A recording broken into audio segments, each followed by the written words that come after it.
Hello everyone, my name is Charles Joseph F. Jacob. I am your weather forecaster for today. The typhoon, also called as Ulysses, will hit last on the main island of Luzon, whipping destructive winds and dumping heavy rainfall that will trigger massive flooding in several areas. Typhoon Ulysses will make a landfall over Quezon Province at 10:30 p.m. on November 11, packing maximum sustained winds of 150 km per hour and gustiness of up to 250 km per hour. The typhoon then will travel through central Luzon overnight, moving 100 kilometers north of the capital, Metro Manila, an existing landmass on the morning of November 12. The Disaster Risk Reduction and Management Council will deploy search and rescue teams to support local authorities in ferrying people to safe ground. I used an anemometer to know on how fast was the wind speed, a wind vane to find the direction of the wind, which was west, and used a barometer to find the lowest air pressure, which was 955 HPA.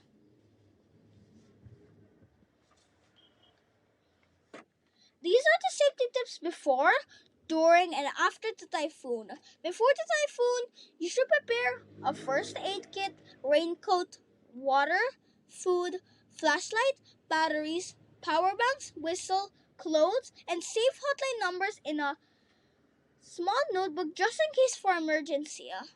During the typhoon, don't panic, be updated on the news, and use any application for communication and stay on a high place. After the typhoon, still stay on the high place because the water is still there. Once it's shorter, leave and wear your raincoat, especially boots if you have an open wound on your feet or legs.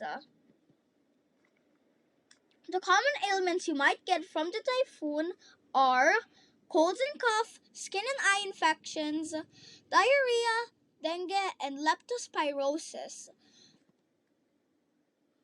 These are my facts and opinions.